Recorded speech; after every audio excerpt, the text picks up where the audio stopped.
Cohasset Sewer Commission. It is Monday, September 14th, 2020 at 7 p.m. Tonight's meeting is being conducted on the Zoom platform and live streamed on Cohasset 143 TV and on Cohasset's Facebook page. The public is invited to attend the meeting by following the link to the Zoom room that is on the posted agenda.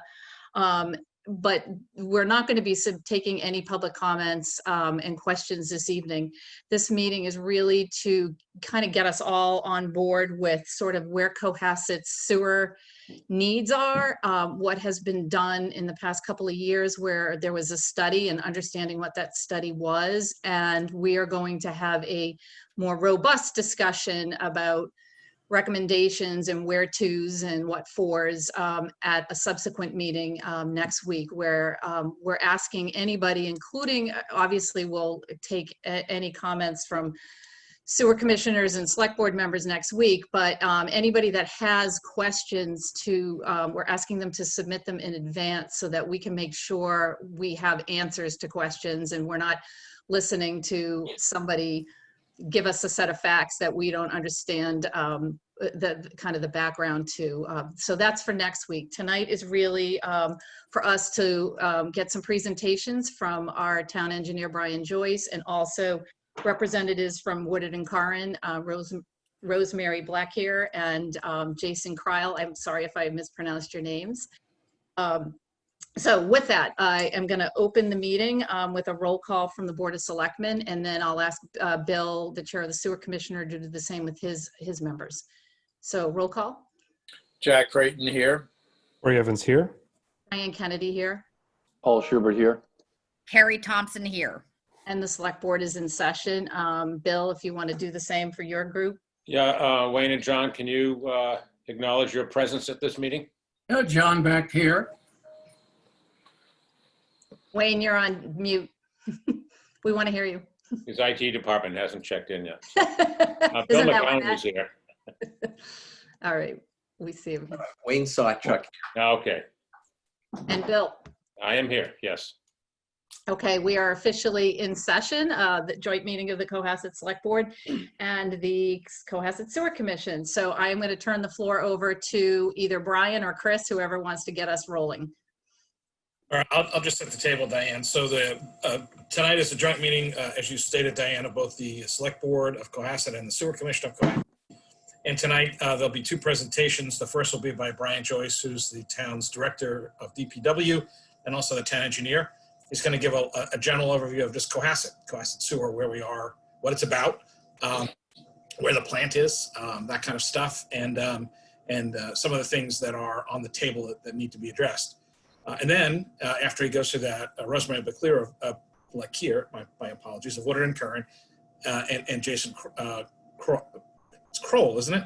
Right? Creel. I'm sorry. I'm doing a terrible job with names tonight too.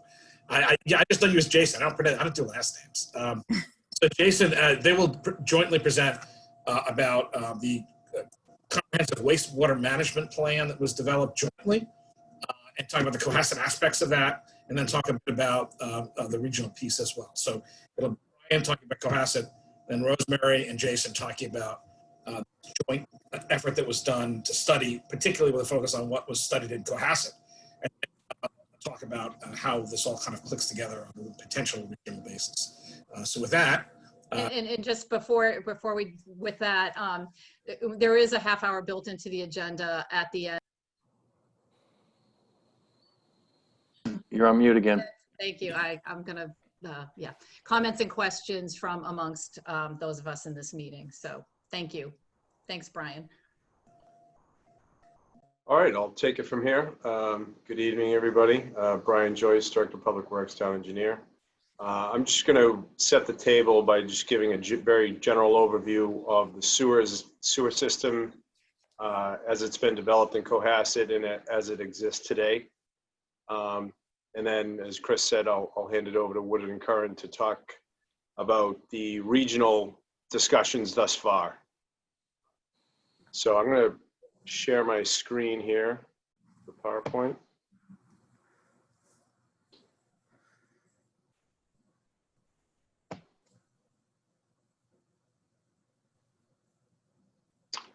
Does everyone see that okay? Mhm. Very good. So again, this is just a PowerPoint about the Cohasset sewer system and a general overview.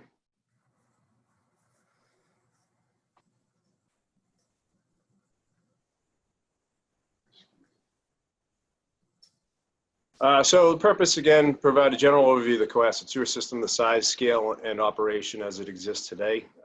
Give a little history of it and the operation, and then Woodard and Kern will talk about the regional. So the Cohasset sewer system history, generally, in 1971, the first centralized sewer system was constructed in town around the Cohasset Harbor and the Cohasset Village area.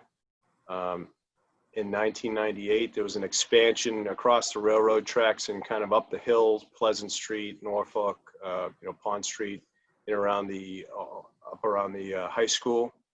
Also, pretty much simultaneously, there was a construction around Straits Pond in North Cohasset, and because there was no connection at that point to the Cohasset treatment plant, all of that flow went to Hull.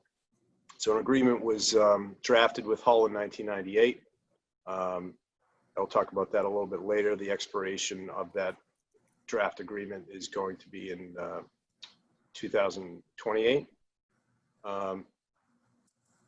In 2000, there was the expansion of that central district towards Lily Pond, which there was Pond Street and King Street just along the drinking water supply at Lily Pond.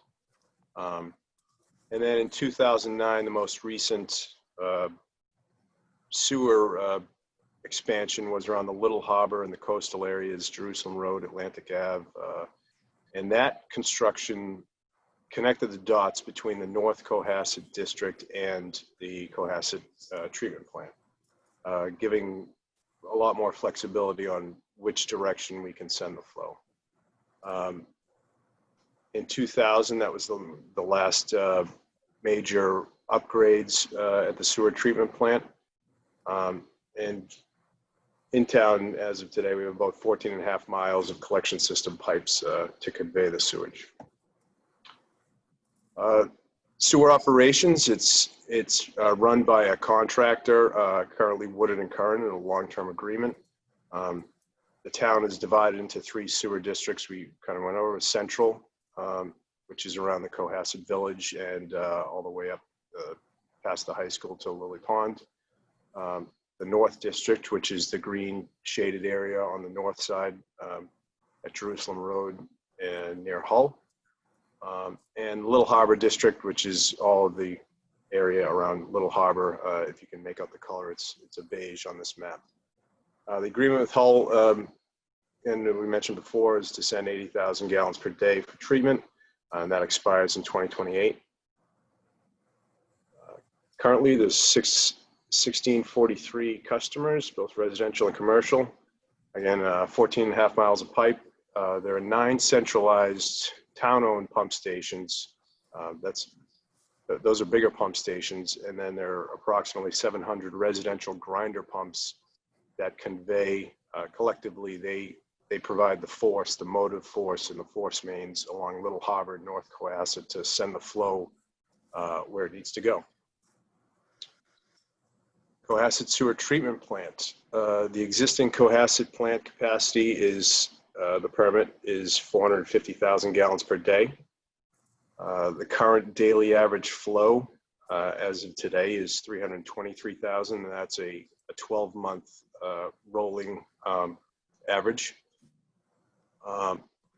Processing, it's the wastewater is processed, it's filtered through modular membrane cartridges, and the treated effluent is discharged into Cohasset Cove. The sludge is shipped off-site for incineration. And some of the challenges, and Rosemary and Jason will talk about this a little further.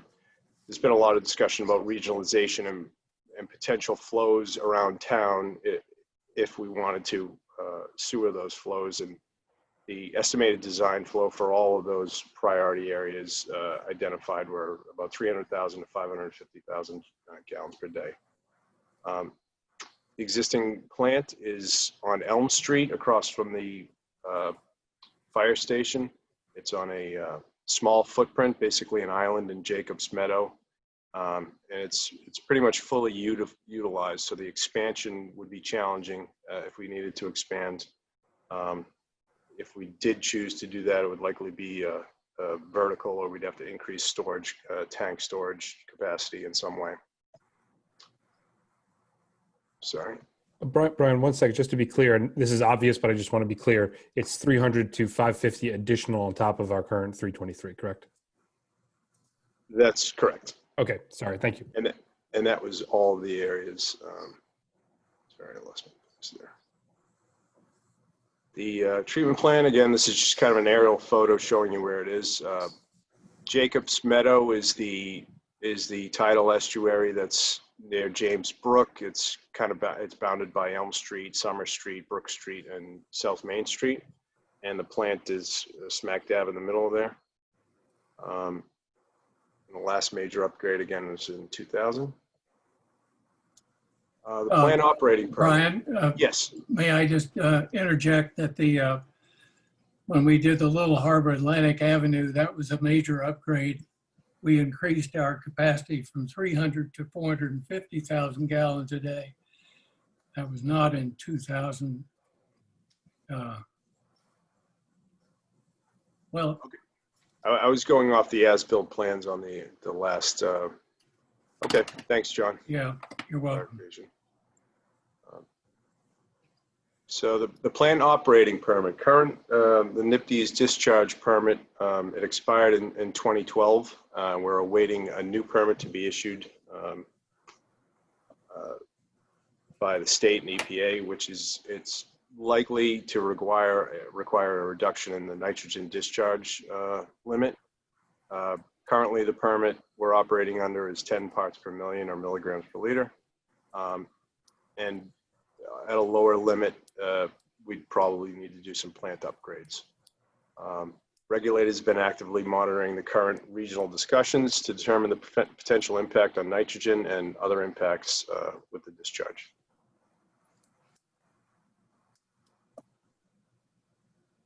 Sewer plant membrane, the recent developments. So the membranes were replaced recently in May 2020.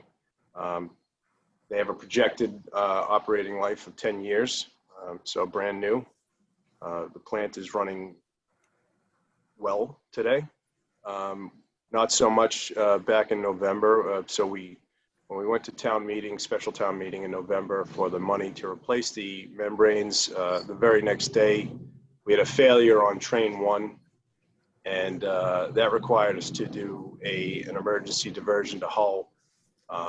While we addressed, they did a few deep cleans and recovered some of the capacity of that. But we pretty much limped through the winter while the new filters were on order. And of course, COVID happened, and that just exacerbated the problem with supply chain issues. At any rate, we're in good shape now with the new membranes. And during the COVID emergency, we had to divert some more flow to Hull in the spring.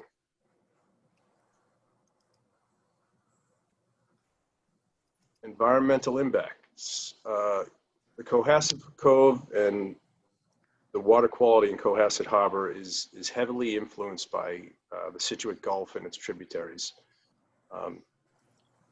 The discharge from the plant is just about 3% of the actual freshwater flow into the Gulf in that area. So there's a large portion of the influence of nitrogen, phosphorus, and other pollutants that come down from the Scituate Gulf and the tributaries like Bound Brook, James Brook, things like that. The Cohasset, the southern section of South Main Street beyond Summer Street and the church is not sewered, and North Scituate areas are not sewered, which drain into the Gulf. Again, nitrogen and phosphorus to the harbor are largely influenced by the tributary flows. So that's all I have for the presentation. Any questions? So if any one has a question within our meeting, just raise your hand and I'll call on you in order, and then we'll move on to the next section. And you can physically raise your hand or otherwise. Okay. I don't see anybody. I have a couple of quick questions. So can somebody comment on the sewage we send to Hull, and like why we did that at that time, why we signed that agreement? Just so I understand, is it because we didn't want to upgrade our plant, or is it because what was the kind of rationale there? You mean when the North Cohasset Straits Pond area was sewered? Yes. I'll defer to the, probably John Beck may have the most knowledge on this, but the area was sewered because of the pollution in Straits Pond, I believe. And there was no option to take it all the way. Well, I suppose it was looked at, but it was far away from our treatment plant. And Hull's and Hingham Sewer were close by at West Corner. So the option was made to, there was an MOU drafted. And our flow actually flows into Hingham, into a Hingham pump station, then is pumped over to Hull from there. So John, I don't know if you want to add some color to that. No, that's accurate.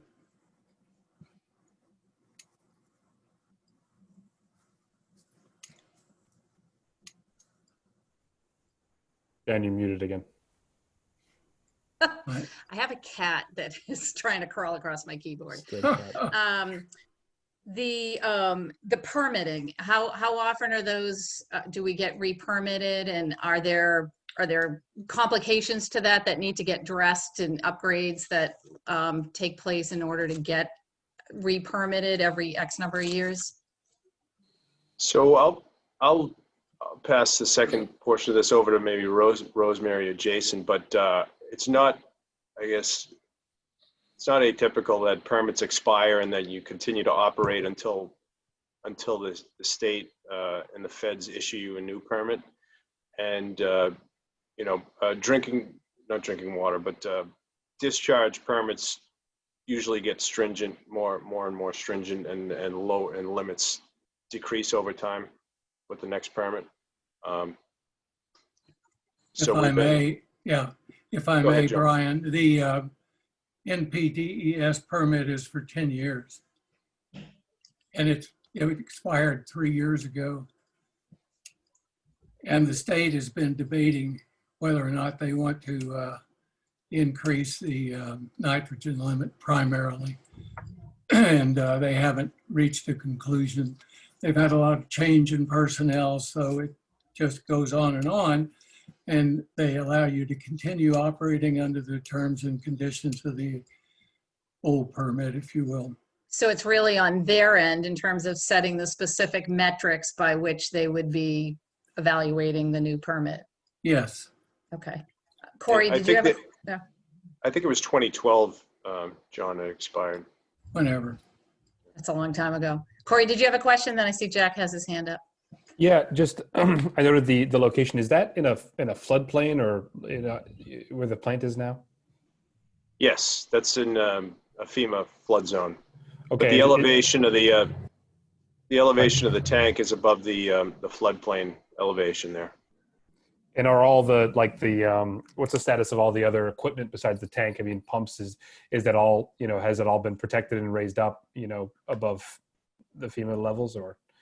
So that's a good question, Corey. We had a FEMA, so FEMA just did their flood maps over back in 2012. Actually, they came out with draft flood maps that had a significant increase all around Cohasset Harbor, right, in this area, and it was unrealistic. So we hired a third-party engineer to reevaluate it with some more site-specific elevations and data, and brought it back down to where it was a slight increase, but the plant is still at the tank is underneath it. But some of the equipment, like the big thing is the sewer manholes would be underwater. So any intrusion there could be bringing salt water into the plant, which is bad for treatment. And I mean, if there was a flood, I mean, this is in my head because I was reading about what happened to Hull. I mean, what kind of repair would the town be looking at if we had an event where those things were inundated with salt water?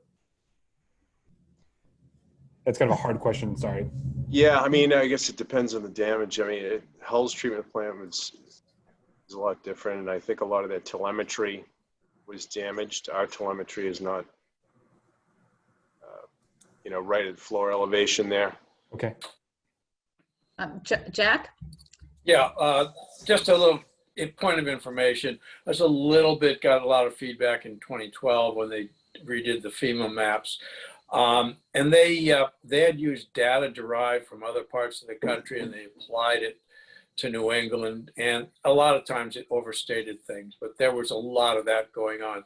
Anyway, just a question. Did I hear that when North Cohasset was sewered, it went to Hull, but subsequently a pipe or connection was set up so it now goes to our plant?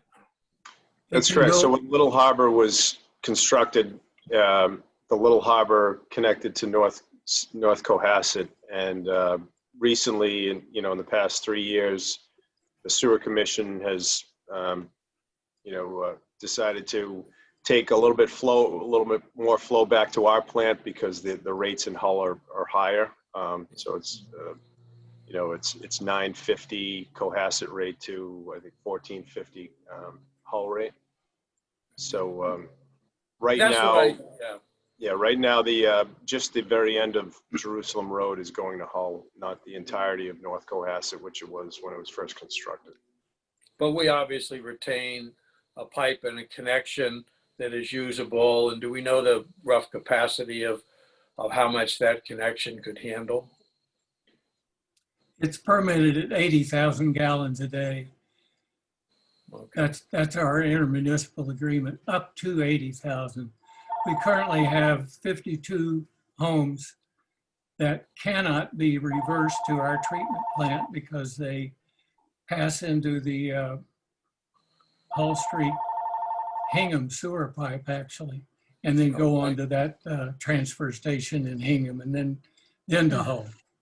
Okay. Okay, Carrie, did you raise your hand or?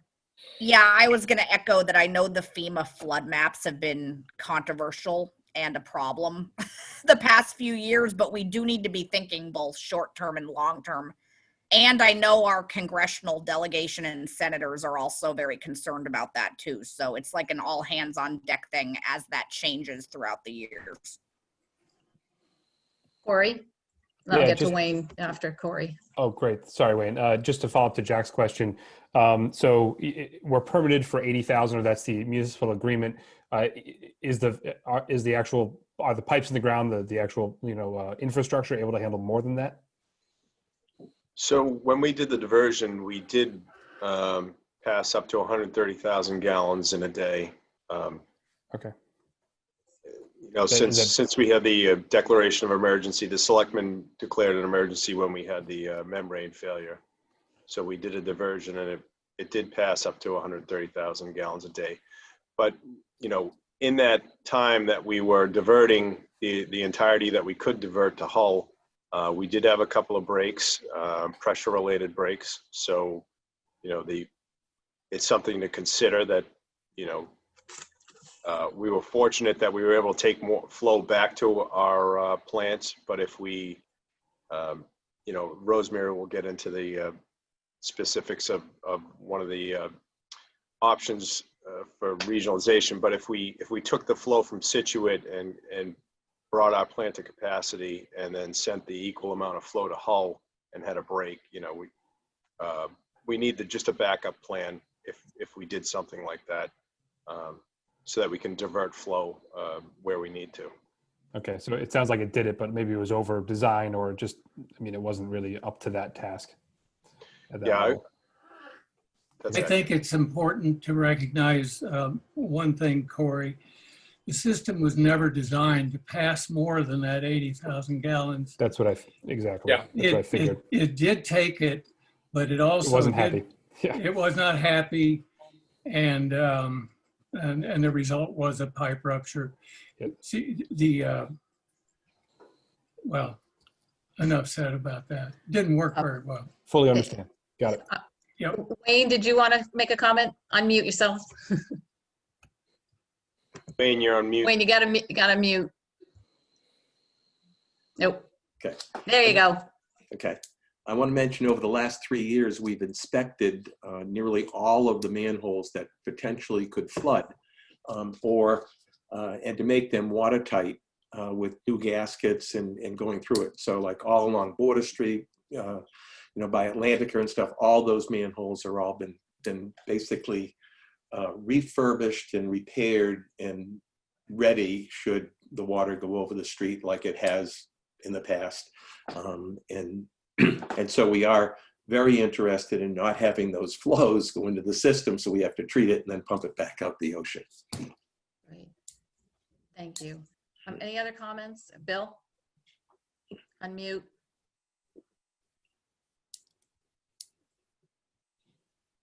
You're on mute, Bill. Bill, you gotta unmute. I can't do it for you.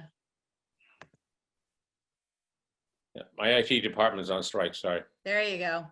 No, so I wanted to just respond to Carrie's comment about the issues about the FEMA and what have you with the amount of studies that were done within the town of Cohasset. I won't tell you where I did this, but it was another high-paying job that I had where for 3 years we went through the Corps of Engineers and FEMA, and basically the VE21 zone, which they had designated for Cohasset, at least in the area that I was participating, was put into about a VE4, maybe to a VE3. So that has precedent for anything else that's going on, I would think, in the town of Cohasset. And if that comes up, I would be happy to share the data that we got and discuss that with whomever needs it. Thanks, Town Bill. did challenge that legally and had a lot of the vectors, and I'm speaking not of what I know, but what I remember, adjusted. So thank you all for your indulgence. Especially with the select board members, we haven't had any real deep dive into the issues of sewering because our capable commissioners have handled it for most of the time. But as we look at other options and priorities and addressing other critical needs in the town, we really need to get up to speed. So that was the purpose of this meeting, and I thank you all for being patient with our questions. I'm going to turn it over to Rosemary and/or Jason to talk a little bit about this intermunicipal grant study that took place and take us to the next step. All right, thank you. Thank you for having us. I'm Rosemary Blackair. I'm the project manager for the regional CWMP, and Jason Creel is the technical manager. So the two of us have worked on this from the start. I'm gonna bring up our presentation. Can you see that all okay? Okay. So I've been asked, what is a comprehensive wastewater management plan? And this is taken directly from the Guide to Comprehensive Wastewater Management Planning that Massachusetts Department of Environmental Protection, the Bureau of Municipal Resources wrote. It's basically a 20-year wastewater plan. It looks at your existing conditions, what is going on in the town now, how do you process your wastewater. We look at on-site systems, septic systems.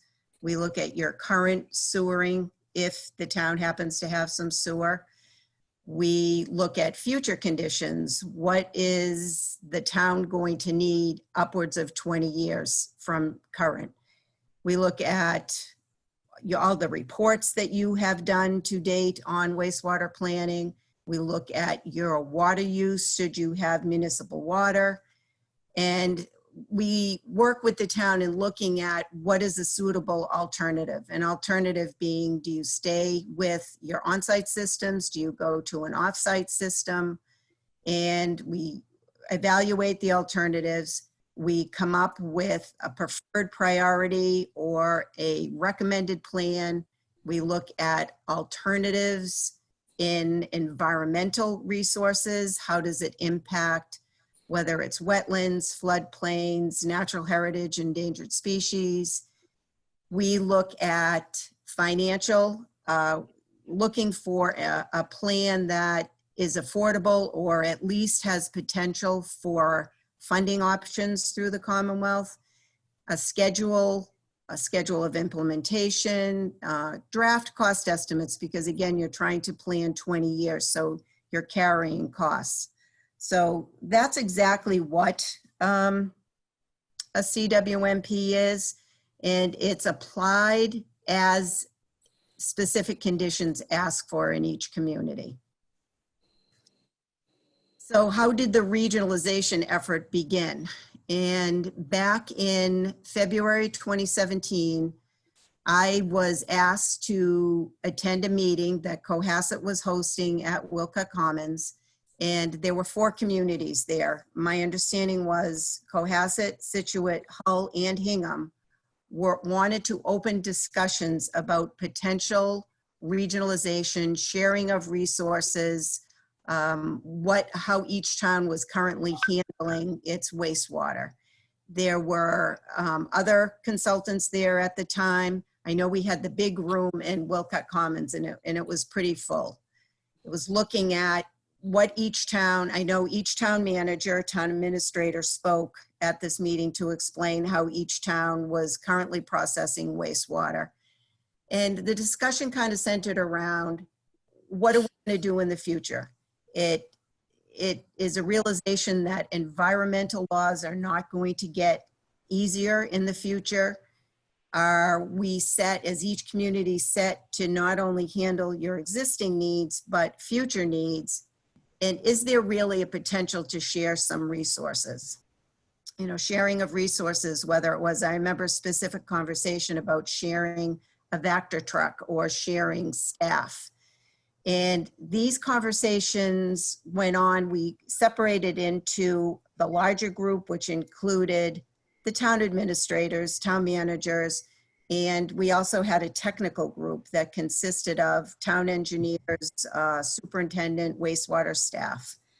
And those discussions continued until we came to a decision as to, could this group move forward, and how would we move forward? I think the first thing that was important for Cohasset, as well as the other towns, but really concentrating on Cohasset, what are the drivers? What would be the drivers for Cohasset to look for some sort of sharing of resources? And of course, what comes up is the nutrient reduction that we know is coming from the regulatory community in Cohasset Harbor and the Cove. And for Cohasset's reasons, you share that resource. The thing that gets a little gray in that area is the regulatory looks at a point source pollution, and they look at a non-point source. A point source is a pipe, and in Cohasset's case, the pipe to the treatment facility is in this location. The non-point source would be fertilizers, animals, and septic systems. Septic systems are probably the largest non-point source pollution. So I think everybody is in agreement that the issues in the Cove and Cohasset Harbor, it's a shared resource. It's coming from point source and non-point source. And Cohasset looked at, can what we have now, we have a treatment facility on Elm Street, can that support not only what we need now, but can it support future build out?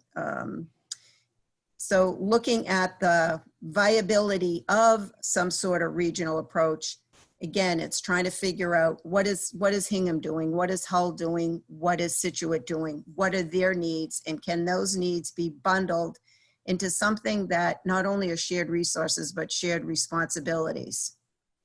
And looking at the financial of it, can an economies of scale be something that we look towards? what the group agreed to do, and this was the very first step after we had a number of meetings where it was really just sharing of information, asking a lot of questions of the other groups.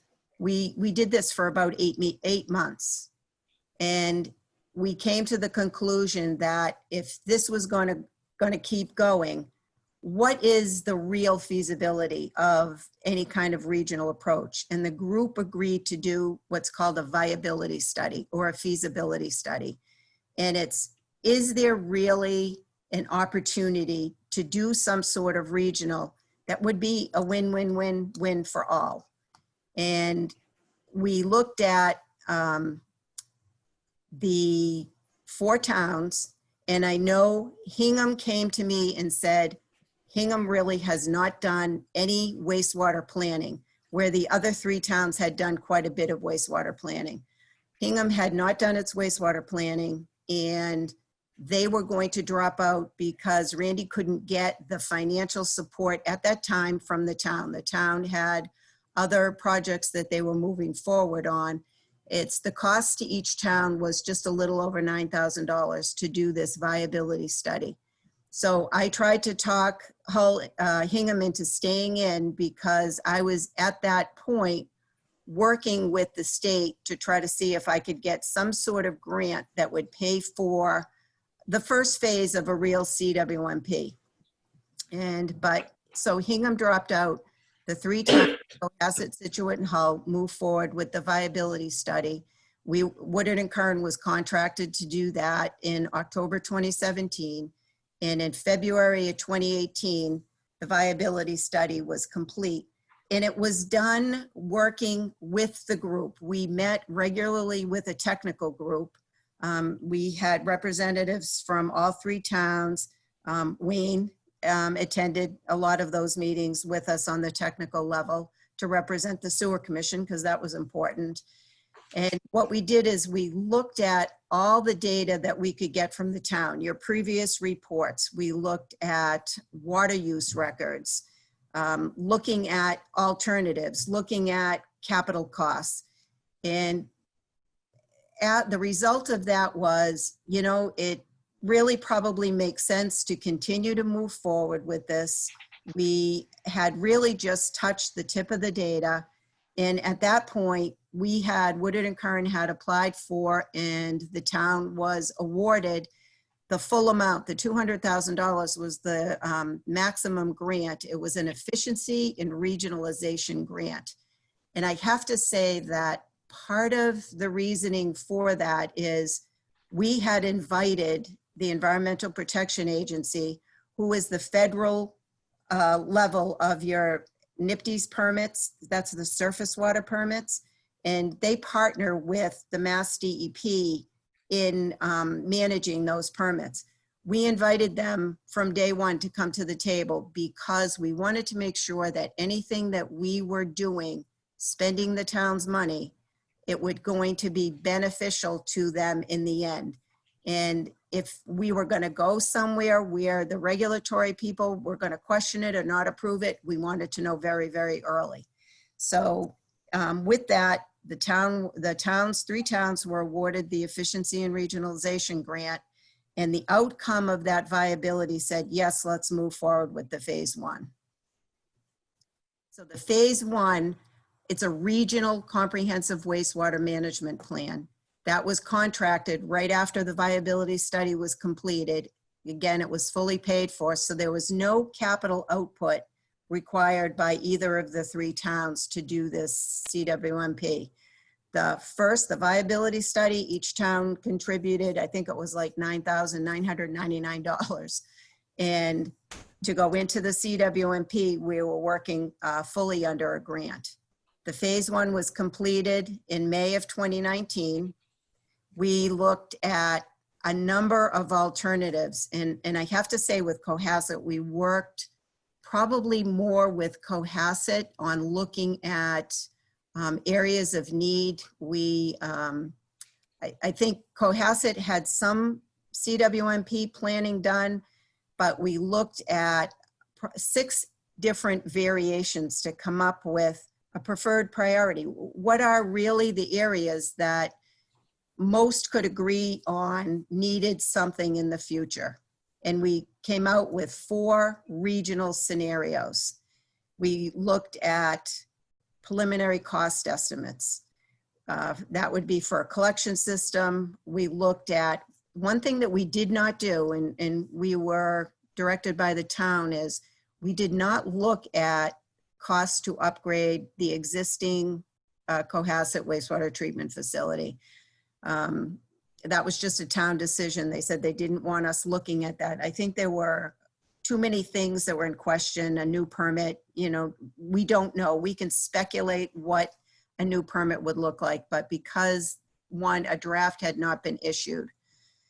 But coming out of this, based on looking at 4 regional scenarios, it showed that it was more cost effective to meet each other's preferred priorities, their top priorities, regionalizing versus each community trying to go it alone. Another thing that we did not do was specifically look at rates, because if there was going to be some sort of regional utility, it's going to take a lot of work in legal and forming that. How does that management of some sort of regional entity look? And, you know, we gave the towns some templates that they could look at of other towns that have done this. But, you know, first I want to say that if the towns did regionalize, that would be a whole separate entity versus the current sewer in any of the towns. So the current areas that are now receiving sewer service, they would remain managed exactly how they're managed now, exactly with the whatever rates that they have. Anything regional is going to take some sort of legal framework to put together some sort of fair and equitable apportionment of flows. We looked at it as a fair and equitable way to apportion this would be what flows are going into the plant. So just for example, if the preferred priority for Hull, Cohasset, and Scituate happened, Hull still owns 77% of the flow. And I believe Cohasset was around 12% and Scituate would be 11%. So we said that would be a fair and equitable way for costs to be paid. Cohasset would pay 12% of the operation and maintenance costs. But again, that was just a template. It didn't get carried any further. We finished the phase 1, which I'll explain a little bit. It's not finalized, but those are discussions that need to continue if the towns were going to do this. So in looking at this area, this showed the preferred priorities. And at the time with that phase 1 CWMP, it was the top priorities were 3 areas along Route 3A. So we had 1A, 1B, 1C.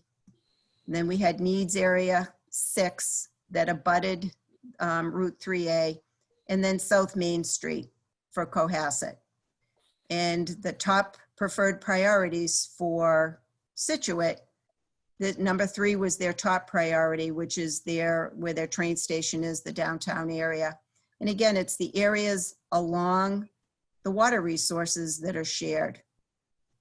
And I have to say, Hull had some small areas. Hull is almost at full build out. We looked at some redevelopment areas. So that's why I'm not going into any detail about Hull. Hull didn't have the unsewered areas like these 2 communities have.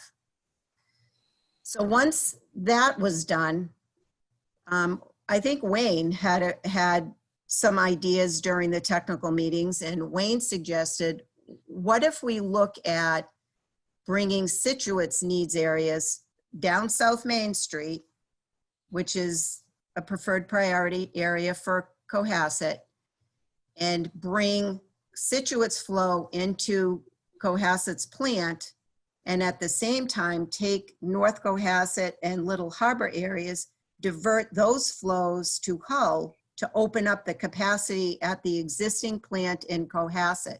Could that be an opportunity to do something a little faster than a much bigger project would be that the phase 1 showed? And, you know, we still have to look at maintaining the permit. You know, the benefits were, it was a much smaller sewer effort. The costs were much less than the bigger phase 1 regional plan, and it could be implemented faster. That would meet the immediate needs of Scituate in helping Cohasset remove the potential non-point source pollution from the harbor. And that looked like this. So here's their treatment facility on Elm Street. So we looked at bringing these 3 areas here, which are Scituate's areas, new infrastructure down South Main Street into the treatment facility, while at the same time diverting flow from Little Harbor and North Cohasset into Hull. And like Brian said, I think there were a number of diversions tried.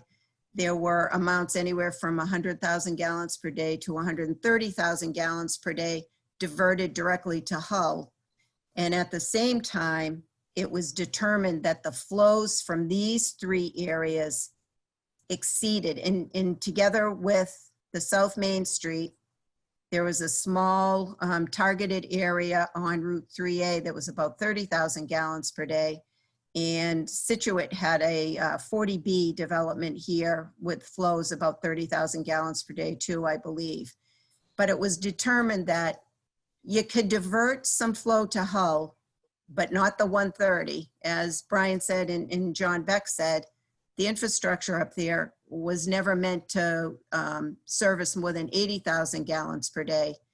And these 3 areas, I think this area alone was about 60,000 gallons per day. So we couldn't get all 3 of these areas and the areas that Cohasset needed. The flows exceeded what your plant permit was. So this is basically what I just said to you. And I would say that this evaluation isn't fully off the table. I think we were looking at this. The Sewer Commission had requested of the regional group that Hull and Scituate send letters to the Sewer Commission saying that they would support this, and the Sewer Commission would discuss it at a meeting. And I know the COVID hit and things kind of got put on a back burner. We were going to get a letter with some sort of decision by the Sewer Commission. I don't know if that ever happened, but there is potential, I think, in this alternative, but it needs some more discussion based on the capacities. So the regionalization benefits, you know, Cohasset has immediate needs, the environmental concerns in the Gulf and Harbor. Again, that's a shared responsibility. I'll tell you that the conversations with these 3 communities are, you know, Cohasset has immediate needs, Scituate has immediate needs, and Hull has opportunities that can help both of them. Brian talked a little bit about the wastewater treatment facility permit. My understanding is, and there's a new way that surface water permits are going to be issued. Again, I said that was an Environmental Protection Agency and Mass DEP joint decision when they issued these permits. The Environmental Protection Agency has moved away from that form of commonality, I guess you'd say. And the EPA, which is the acronym for Environmental Protection, are going to be issuing the permits. Mass DEP is still going to try to stay in that discussion. And I would say from being at the table with both regulators throughout the regional discussion, that Mass DEP, it's important we keep Mass DEP in that discussion because they're going to be Cohasset's benefactors. They understand what limits that the towns have. I think they're a proponent of regionalization, but they're also going to know that you got to be reasonable with the permits. And I think Wayne's been at a lot of these meetings, and you hear the discussions from EPA, and sometimes their reasoning is a little more regulatory and mandated. The last thing that I'll say is the regional planning meets all towns' planning goals. At the time we were doing the phase one, Cohasset was working on its master plan. I have since had discussions with your master plan committee. They've called me for information and whatnot. And it seems like some sort of regionalization, I'm not saying it's this exact plan, but some sort of regionalization would be beneficial. It supports the regulatory concerns. Like I said, I think the biggest concern with the regulatory community is going to be that nitrogen limit in Cohasset Harbor and the Cove. And I can tell you that you're not the only community. The Southeastern Mass and the Cape and Islands have had a Massachusetts Estuaries Plan where TMDLs were issued and they were mandated to clean up. But I know one other town that was very similar to Cohasset, much bigger in its operations, but they were issued a nitrogen permit of 3 parts per million. And Taunton fought it, and they lost that battle with the EPA. And I know DEP has shared all of that information with the towns. So you can see who went before you, what they tried to do, so that anything that Cohasset gets and wants to move forward with, there's been precedent set. So it's good information. Regionalization, it leverages your funding and your financing options. I can tell you with the fact that this is nutrient removal, it meets what's called the O'Leary legislation that was filed in 2009 by Senator Robert O'Leary, and it will offer you 0% interest on a state revolving fund loan up to 30 years.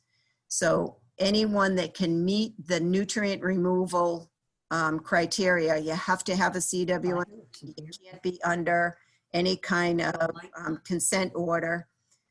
So that alone would save you, if you were to go forward, for example, on the full regional, over 30 years, you'd save about $46 million. It's a significant impact to your budget in a good way.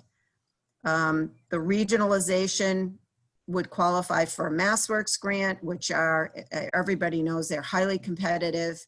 They are looking for economic development in housing. And then the Efficiency and Regionalization Grant Program is one of a handful of grants that as the state has funding, it's on a rolling basis, they will fund this opportunity.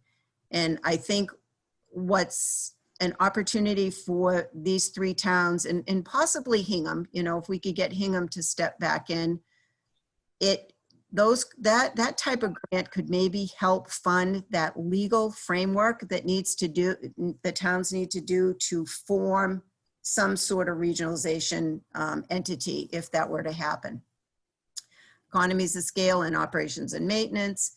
And again, the overall cost to individual communities versus regional shows that it's more costly as an individual going this route than regionalizing. Again, those are the funding and financing sources, which I just went through. Next steps would be for the 3 towns to get together and look at, you've got a phase 1 comprehensive wastewater management plan that looked at a lot of data, came out with some preferred priority plans. And then we added that supplemental analysis, looking at bringing Scituate in through South Main Street as an interim plan, and decide where you want to go from here. Do you want to continue to move forward? There are additional phases that need to be done. One is to get what we've already done filed and have the state, and it's called the Massachusetts Environmental Policy Act Office, MEPA, weigh in. What they do is they act as a clearinghouse with all environmental agencies, weigh in on what are the next steps, what needs to be done environmentally. Are there interbasin transfers? How are you going to do your framework for forming a utility? And again, that's how you're going to be able to get some estimates of what could your rates be. Until you look at how this is going to be managed, and again, it would be, I would say it would be managed as a separate sewer district than any others that Hull is currently doing, Cohasset's doing, or Scituate. If you were to do something on a regional level, that's going to be a plan in and of itself, and it would have to have the legal framework, it would have to have its own rates, its own O&M plan, all of that. So that's as far as we've gotten, and it's up to the towns now to decide where you want to go with what you've started. I hope that kind of gives you an overview of what a comprehensive wastewater management plan is and what we've done so far. Great, thank you. And we're a little late to the party in terms of having, a specific, what would a regional sewer project look like? Having just come out of the master plan, I think the piece that came out of that was what are the needs of Cohasset? And I think collectively as a community and as the two policymaking boards relating to this, we need to kind of step back within ourselves and say, these are our identified needs, and come up with sort of, and I know this is what the master plans committee's been advocating, is come up with a point of view. Where are we? Do we want to go forward? I think we need to have the discussion amongst ourselves, or what is the most important thing? Have our sewer commissioners give us some more, realistic, practical aspects of, well, we know we can do this based on the planning we've done. And then once we have some kind of framework, see how that lands within the framework that was constructed and the options that were presented through the wastewater management study. So a couple of things. I want to let everybody have an opportunity to ask any questions just in kind of in the macro. I would like within those questions for us to think about some of the things we want to talk about specific to Cohasset at next week's meeting. And then I want Bill, because I know he has the kind of the point of view of the sewer commissioners who have been in this more than the rest of us, to kind of help us put some framework around next week. So I just saw a hand. Paul, did you want to say something? So 3 quick points. I just want to see if someone can answer the questions. One, in certain situations where you have a high pressure system, you can lower the pressure system by increasing the number of pumps. So Western Mass, if you want to pump water up a hill, you got several staging areas where you use low pressure system. So the 80,000 gallons per day, if you put in additional pumping systems, retaining ponds, for example, or some sort of reservoir, you could probably increase the volume that goes transferred using a much lower pressure system. The other one question I have is, if someone can answer, from a Massachusetts Department of Environmental Protection and the U.S. EPA, Environmental Protection Agency, do they have the authority to issue a requirement of a municipality to do something using regulations as their defense, saying you have to sewer and this is what we expect of you to do? And the third one is, with a regionalization, can you just use an intermunicipal agreement and not necessarily set up, let's say, a regionalization from the sewer point of view, have 3 independent sewer systems and just have an intermunicipal agreement? So I don't know if anyone can handle those 3. Jason, take the first, or? Sure. Anybody? I'd like to hear the answer. Okay. Good questions, Paul. Well, the first question had to do with flow and pressure. The system we have that was designed to handle the 80,000 gallons a day max handles that. The driving force it's a low pressure sewer system. The driving force are all the grinder pumps that are connected to that pipe. And I don't really understand what you were asking when you talked about having some kind of reservoir that would increase the flow capability of the system that's already handling the. Yeah, so basically you have the grinder pumps, more of them in place so that you can have a rapid flow, but under a lower pressure. So Not through the same pipe, you couldn't. Brian, So- do you know? Yeah, okay. So Paul, the decision was made, and it's because of the you put in a force main when you don't have the benefit of gravity. You're not uphill from where you need to go. So if you look at the central system, there are 9 central pump stations where there's gravity feed from households into those stations, and then it's pumped to the plant from there. The decision in North Cohasset and in Little Harbor was that there would be no large-scale pump systems, but that the individual grinder pumps at everyone's individual home, they provide the force in the main to drive the flow through the pipe. So, I see. So there's no intermittent pumping system outside of the grinder pumps? No.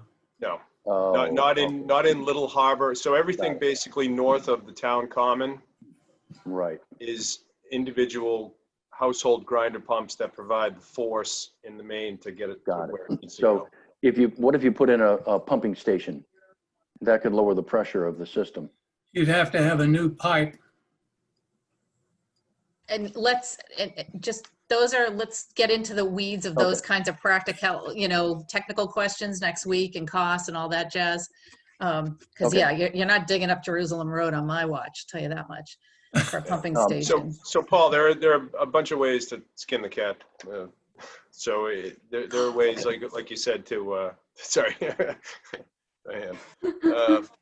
So, and you're on your second question, can a regulatory agency force you to sewer? I mean, that's how Little Harbor, it was a second amended judgment. So the answer is yes, they can. Yeah. I mean, no, that isn't what happened. Okay. Go ahead. The regulatory agency said there was a certain priority area in Cohasset that we had to take care of. And that was a legal debate that went on for 25 years. Mhm. And finally, they said to the Little Harbor critical area, all you homeowners out there that live on the ledge are going to have to upgrade all your systems to the current Title V requirements, including nitrogen treatment, or maybe you might choose to put in a sewer instead. Mhm. So a group of citizens got together and decided that we need a study, and it was a short study. It was $18,000, not $200,000. $18,000 engineering study that concluded it would be less expensive on average to have a sewer than for everybody to start blasting ledge and building all these fancy Title V systems.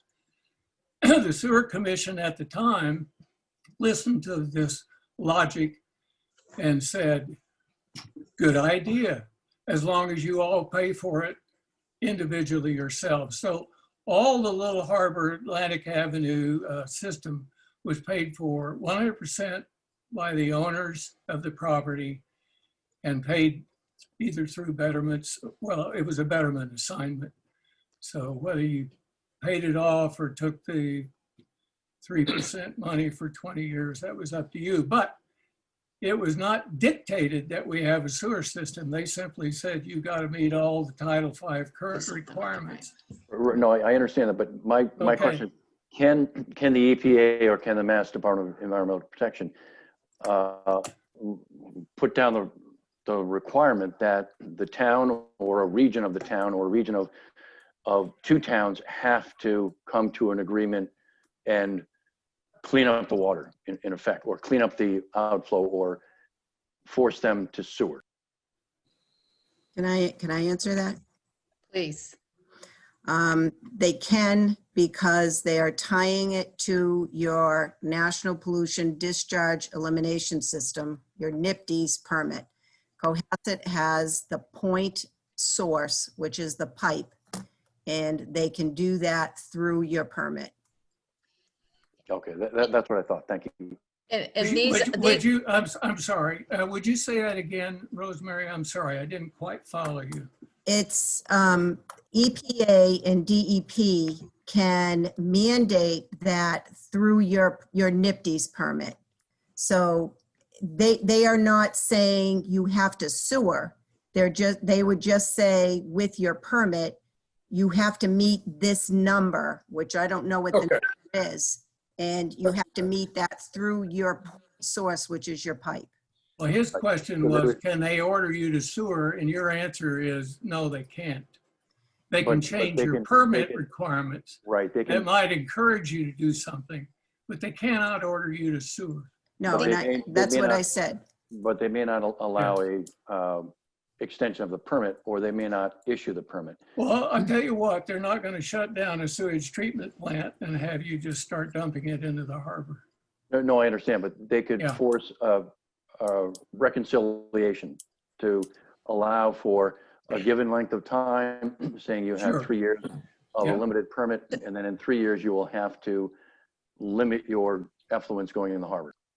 so, you know, these are the kind of questions that I think would be good for all of us to, as we kind of absorb what happens tonight, kind of write down and send to Tracy, just so that we can kind of build a framework for discussion and answer questions, you know, like things like, can they force us to do something? What if the system fails? What could it cost, so that we can really start getting into the weeds, into the sewerage of this topic next week, and try to, and if we can get the questions to the office by Friday, try to find people that actually, you know, make sure we have people there that can answer some of these questions with authority. I'm going to turn to, I see Bill had something to say, but before I do that, Paul's third question is another question that I think we would want to talk about next week, which is, what kind of governance options do we have, you know, if we were to choose a regionalization type solution. So Bill, I'm going to turn it to you, and then I see Corey's hand up. Okay, I wanted to just check in with Rosemary for a second, and I don't need an elaborate answer tonight given the time, but I would ask if the majority of, let's just say, and I'm doing an uneducated, non-engineer analysis of it, is if the majority of the pollution coming into Cohasset Harbor is coming from the Gulf, what does the EPA or other regulatory agencies have to do with shutting us down or giving us some sort of grief for that? And we could save that question for next week if you want. If you want to say something now, that's fine. No, I think I would defer to what the regulators have said at the table. And, you know, again, it's what they're saying is it's the point of pipe. And that's where they can come in and mandate you to do something. And I'm not saying specifically sewer, but to do something. It's looking at point source and non-point source, which is regulatory language. So I understand where you're coming from, Bill. I think the regulators are going to come with what they have in the regulations or the laws. Okay. You know, and just in terms of the master plan discussions that have taken place over the last couple of years with a large portion of the community, you know, a lot of these pollution issues are issues that we want to resolve from an environmental standpoint, and you know, sewer might be one piece of that, but we can flesh that out. Corey, I'm going to turn the floor to you, and then see if anybody. I know, Bill. Sorry, no, I had but Corey had his hand up. All right, thanks. A couple just points of clarification that I just struck me as follow-ups. You said that, well, so the plan to kind of have Scituate pump us and then we pump equivalent to Hull obviously was an option. You said that was Alt 5, so that's the fifth version. You know, you're report had the 4 different versions. This is the 5th quote unquote version. And that really kind of, if I understand it correctly, the big difference there in option 4 was basically keeping everything the same, but turning our treatment plant into a pumping station for Hull. And option 5 is continuing to operate the Cohasset treatment plant and just diverting flow. Did I have that base level understanding correct? Jason, do you want to take that? I'd have to look back at option 4. I apologize, fine. Corey, but option 5 was simply redirecting flow that's already going to the Cohasset treatment facility, directing that to Hull and taking approximately an equal amount into the Cohasset treatment facility from North Situate. Okay, yeah, I got that. There were various different alternatives as far as sending flow to Hull. Right. I don't recall, Rosemary, if you remember what. We can get into it. I wanted to kind of understand the differences there. Yes, Corey. Okay, thank you. Second thing, you said that the cost to upgrade the WTF wasn't explored. Did you say upgrade, to upgrade to current nitrogen release levels, or was that upgrade in the terms of expand the footprint so that we could expand the district? What did you mean by you didn't explore that because you were told not to? I think that it was looking at what would a new permit look like and would that cost upgrade. And we had no idea of what a nitrogen number would be. There were a number of discussions that we had at the regional because we had the regulatory there, but not knowing what a new permit would look like, it really was not responsible for us to look at what could an upgrade cost. Makes sense. Okay, and then finally, during the slide regarding state grants, I think the number was the $46 million in savings. I'm just, I flagged that number. Is that just a number in what would be available to us through state programs, or is that just an overall system, what you've calculated could be a savings over, 20 years? Where did that number come from? It was an overall savings. So if the 3 towns were to regionalize, and this was going off the phase 1, CWMP looked at the big project. So everything, all the priority areas, yes, the whole kit and caboodle. Okay, that's where that number came from. So that was the biggest that it could be. It was the difference between paying a 2% state revolving fund loan versus getting 0%, and it was expanded over 30 years. So if the towns were to regionalize, if they did all their preferred priorities, it would be an approximate savings of $46 million. Got it. And then you said Taunton got a permit for 3 parks preliminary. We're at 10 right now. Is that right? Is that what I saw earlier? Brian and Brian's slide? Okay. Thank you. That's what I got. All right, I see Jack, and then I'm going to give Bill the floor. I'd rather hear Bill first. He's smarter than I am. I'm not going to say anything. No argument there. I'll say something for him. Wayne Johnson, he's the smartest guy in the room, let's face it. There's 2 of them that beat me. I've been very quiet, so that's good. And I want to compliment Rosemary. Everything she said was true. She mentioned my name a million times. And what I was trying to do was to satisfy the idea of the South Main Street and the Gulf in terms of concentrating on the Gulf, not wanting necessarily to have Scituate tie in a 300 unit building or something like that, but really do what we needed. And actually the events that happened really in the last 6 months and last fall was almost a test of our infrastructure to see what we could send to Hull in our current network. And the one thing that's forgotten is that when we built it, the pipe sizes change as it gets. For instance, there's a 6-inch main down a portion of Jerusalem Road past Forest Avenue that goes to Hull. That 6-inch main could handle 300,000 gallons a day. But as it comes up Jerusalem Road and all the different tributaries around the thing, it's going from a 2-inch pipe, an 1.5-inch pipe, 2-inch pipe, 3-inch pipe, 4-inch pipe. And so that those pipes weren't designed to be a 6-inch flow going from our plant or North Scituate to Hull to be able to get that volume.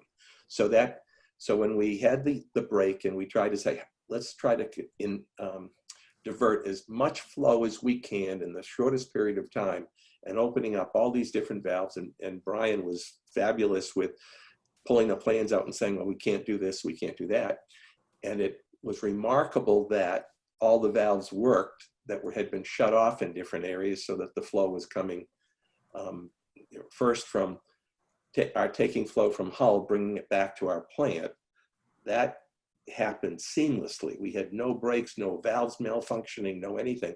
And we got that flow at a huge savings financially to the town. So that was one of the purposes of that was to saving $60,000, $70,000 a year. And so, of course, some of our fears are, and probably why did we go to Hull in the beginning? Well, Hull was treating our sewer for less than it was costing us to treat it. Once it got to a midway point, it was saying what's going to happen. But when it's twice the cost as it is to us, we are spending other sewer users' money to take care of the North Cohasset sewer users, and that didn't start being fair. So we were able to lower the cost down so that all of our ratepayers are paying the same rate and using that as a leverage.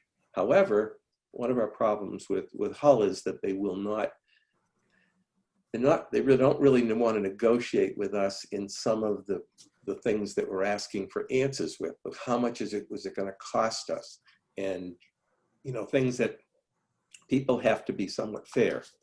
And I guess going back to Scituate, when the idea came that they didn't necessarily want to do the 3 areas that they had, they might want to use some of the flows for, you know, another project or this or that, then that was taking away from, it was sort of taking away from the purpose of the whole idea of working together on a particular solution.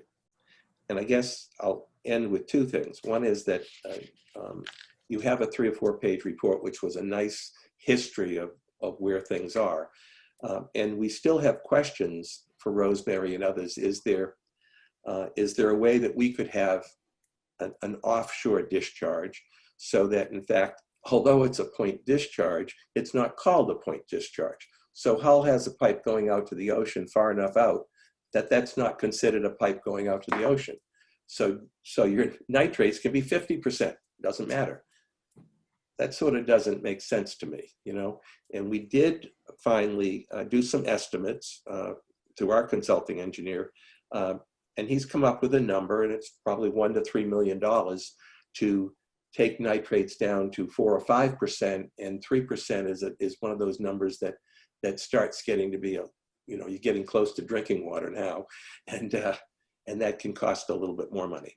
So we do plan for next year and the year after and years forward by looking at this, and also looking at satellite treatment plants that maybe we will do for a different area of Cohasset if sewer was a necessity. So I think the report's good. This is a fantastic opportunity tonight for having everybody get the same information. So when you're dealing with the future meeting and you're dealing with public of what's this sewer thing all about?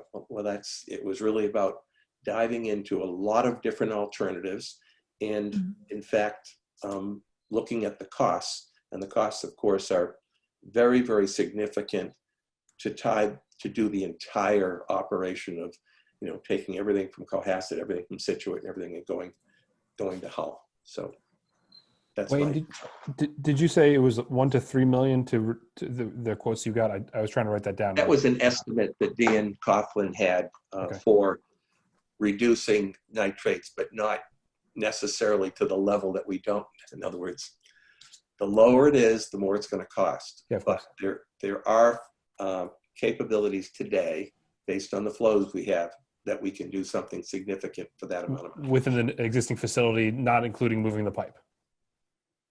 Not including moving the pipe, the discharge pipe. Okay. Yeah. There are two aspects. One, you can do plant modifications and how you recycle it within the plant itself to reduce the nitrogen output through the final discharge pipe. Yeah. Those things cost money, and they also result in a reduction of the plant's capacity to take flow. Yep, I read that. So yeah. you'd be penalizing yourself from a flow standpoint. One of the other issue that was looked at was an offshore discharge of our own in a suitable location.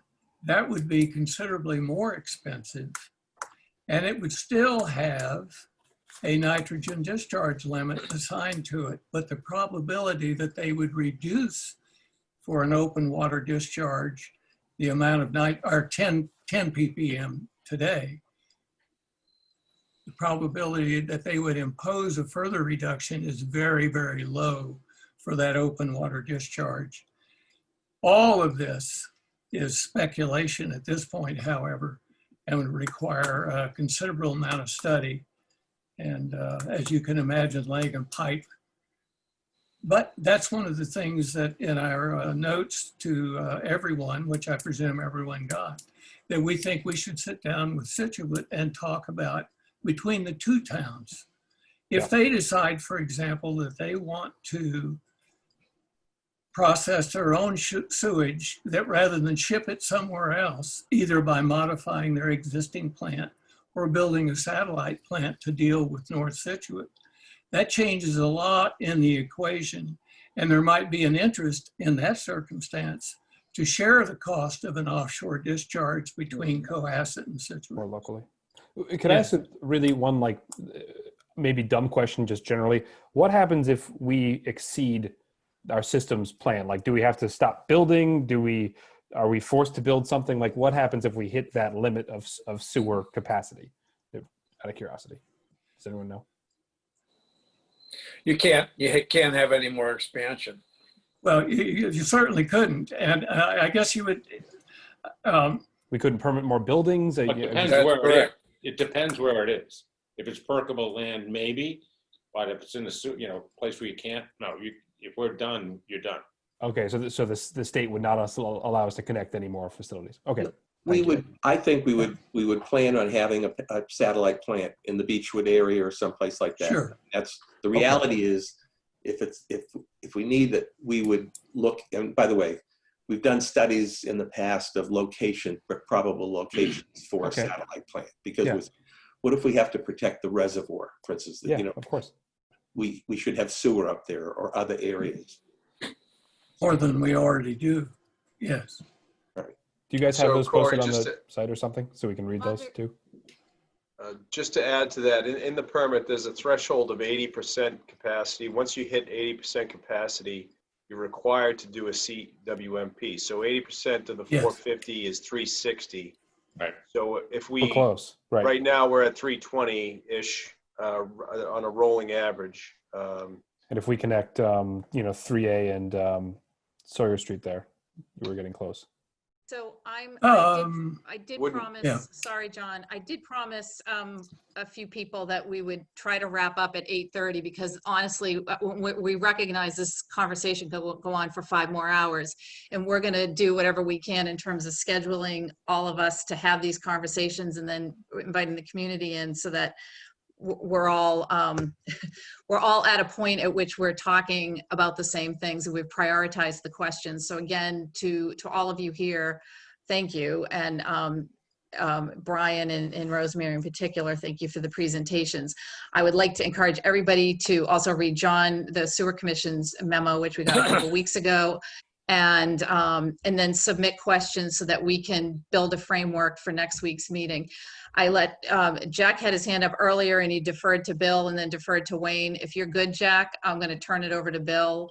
Well, I'd like to hear from Bill, but I did have a few. Sure, you can follow up from there. No, I've got a couple of minutes. I actually have to get to my regular job in about 5. So I just wanted to say thank you to John and Wayne for their contribution, and Rosemary as well. I think that and I'm going to give you my opinion as a board member, not the entire board, is that our concern paramount is the town of Cohasset and any kind of regional sewer between Scituate and Hull. We're going to be in the middle, and how do we negotiate ourselves if that happens? And I know we're not going to answer that tonight, but that's something we need to discuss.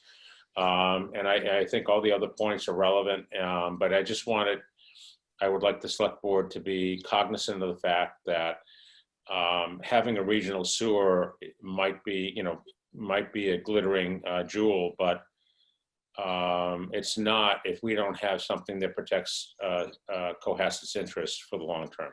So that's all I'm going to say.